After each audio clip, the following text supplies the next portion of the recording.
আমি আঁচল তুলব ধরে নয়নে যেন তার রোদ না লাগে। আমি রাতকে বলেছি কাল রাতে আমার ভোর হবার আগে। আমি আঁচল তুলব ধরে নয়নে যেন তার রোদ না লাগে। আমি রাতকে বলেছি কাল রাতে আমার ভোর হবার আগে।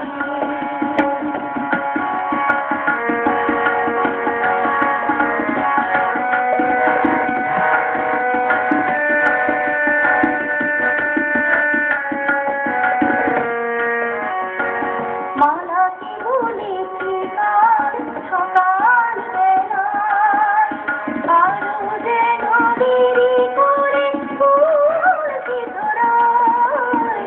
মালাকে বলেছি কাল সকাল বেলায় আলো যেন দেরি করে পড়ছে ধরায়। ভোরের স্বপ্ন আরো মন নিয়ে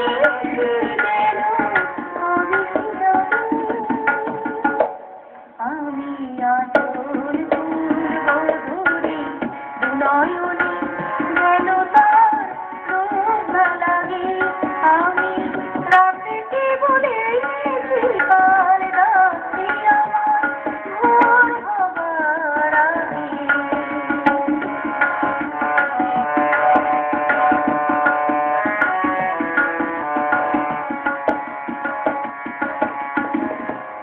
আমি দেখেছি আমার চোখে দুটি চোখ রেখে রেখে ঘুমানোয় তার কত সুর।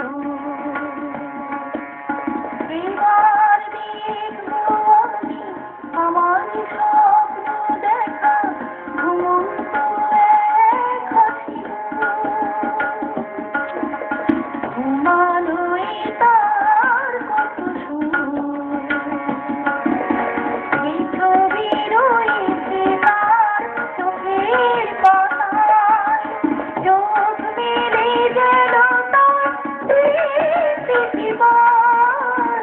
এই ছবি রয়েছে তার চোখের পাতায় চোখ মেলে যেন তার প্রতিবার। অনেক দেখার পরে স্বপ্ন সত্যি হলে ফিরে যাব। আমি আঁচল তুলব ধরে নয়নে যেন তার রোদ না লাগে। আমি রাতকে বলেছি কাল রাতে আমার ভোর হবার আগে।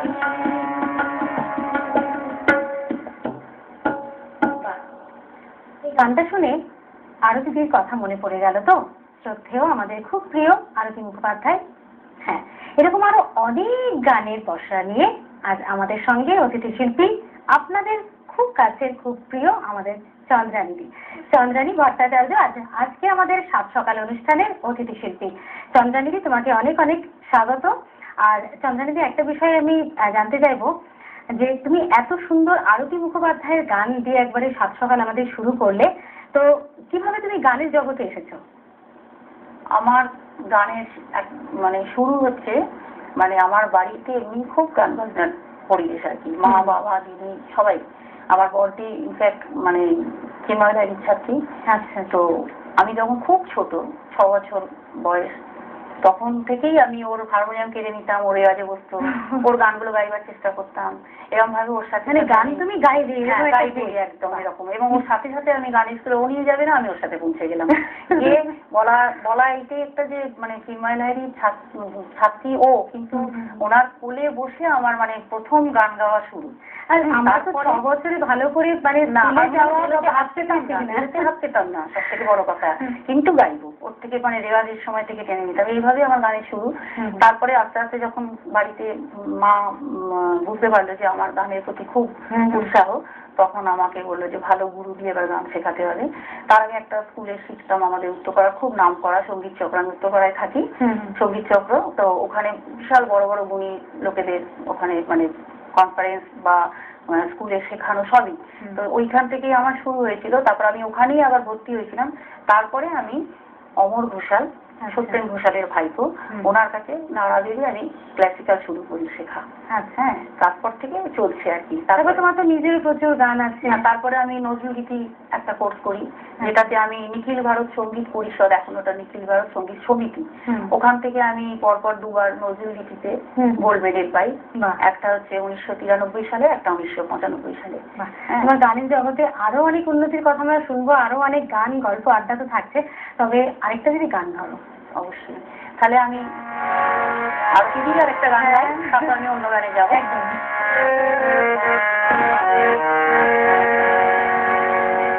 আমি মিস ক্যালকাটা যাই না দিতে, এখনো তো কেউ জানি না আমার কাছে।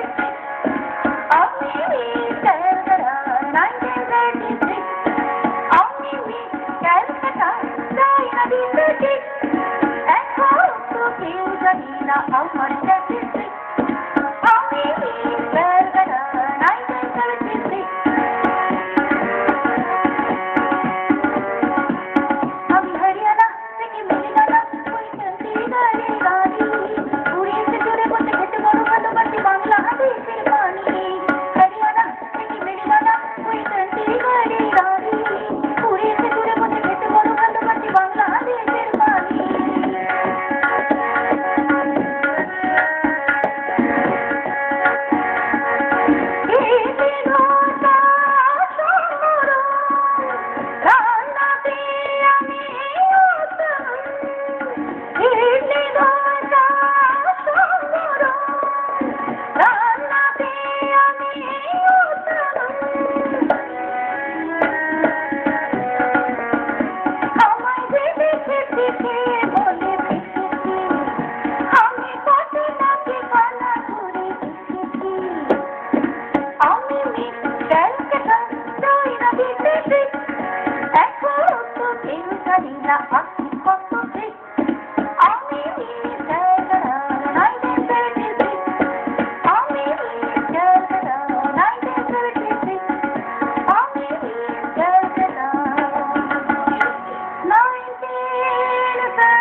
তোমার আরো অনেক গান আমি শুনবো, এত দারুণ মানে আসর মাতিয়ে তুলেছ, অনেক গল্পও আছে। তবে আমরা এই সকালটাই দিনটা যদি কোনো শ্রদ্ধেয় ব্যক্তির বাণী দিয়ে শুরু করি কেমন হয় বলো? খুব ভালো হবে। সারাদিন সকালবেলাটা শুরুটা যদি ভালো হয়, সারাদিনটাই আমাদের ভালো কাটবে। আমি এরকম বাণী হলে তো মানে খুবই ভালো লাগবে, আমাদের চলার পথের পাশে হয়ে থাকবে। চলো তাহলে আমরা একটা ওনার বাণী শুনি, তারপর একটা ছোট্ট বিরতি নিয়ে আবার তোমার গানে গল্পে আড্ডায় ফিরে আসছি। আজ আমরা শুনবো শ্রী শ্রদ্ধেয় গোবিন্দ কৃষ্ণের বাণী। তার বাণী শুনে আজকে আমরা একটা ছোট্ট বিরতি নিয়ে তারপর আবার ফিরে আসছি। আরো কিছু গান আমাদের চন্দ্রানীতির গলায়, এছাড়াও চন্দ্রানীতির নিজস্ব আরো বেশ কিছু গান রয়েছে, অনেক আড্ডা রয়েছে, সব কিছু নিয়ে সঙ্গে থাকুন।